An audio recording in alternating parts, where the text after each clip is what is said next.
22 août 1914. Combat a commencé au point du jour.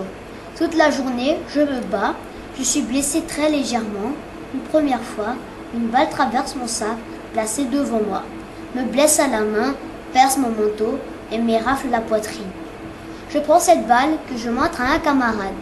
Je continue le combat. Mon ami est atteint à la jambe. Je vois aussi mon lieutenant tomber, traversé par une balle. Le combat continue. Une grande quantité de mes camarades sont couchés, morts ou blessés autour de moi. Vers les 3 heures, je suis atteinte d'une balle au côté gauche.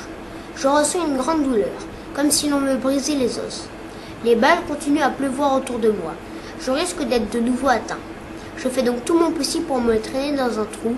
J'ai bien du mal à m'y blottir. Le combat est terminé.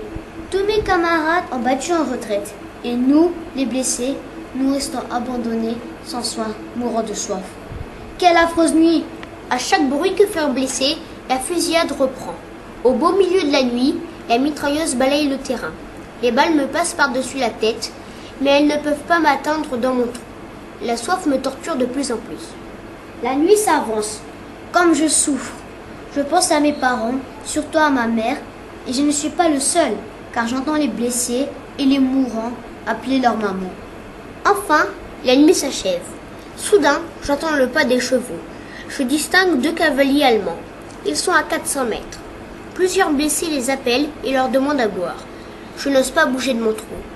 Depuis que le soleil s'est levé, une nouvelle torture s'ajoute aux autres.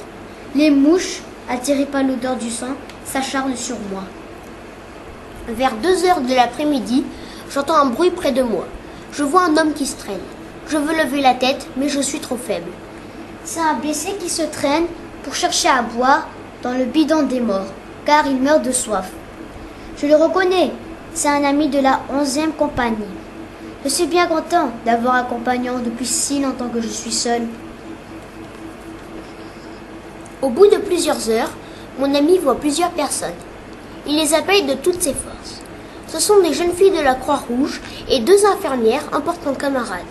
Les jeunes filles veulent ensuite me porter, mais les coups de fusil éclatent, car les Allemands ne veulent pas que les infirmières me ramassent. Comme j'ai peur qu'elles soient blessées, je les prie de m'abandonner, mais elles ne veulent pas. Elles réussiront à m'emporter plusieurs minutes après. On me met dans une salle où les bonnes sœurs s'occupent des blessés. Comme je souffre, on me fait une piqûre de morphine. Je passe une bien mauvaise nuit. Le canon qui ne cesse de gronder et les obus qui éclatent tout près nous font bien souffrir. Dans la nuit du 25, à midi, un obus vient tomber dans la salle et fait un affreux massacre. La sœur supérieure est touchée en pleine poitrine. Des infirmières sont tuées net. On place les blessés qui peuvent marcher dans la cave, mais les autres, dont je fais partie, restent là.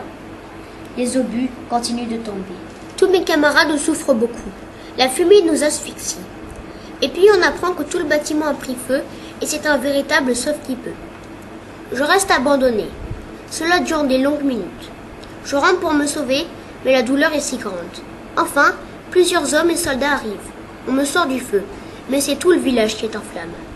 Lorsque les Allemands prirent la ville, on nous fit prisonniers. Tous les rescapés pleurent. Je suis emmené dans leur pays dans un wagon à bestiaux. Le soldat Renaud passa 4 ans en captivité et survécut à la guerre.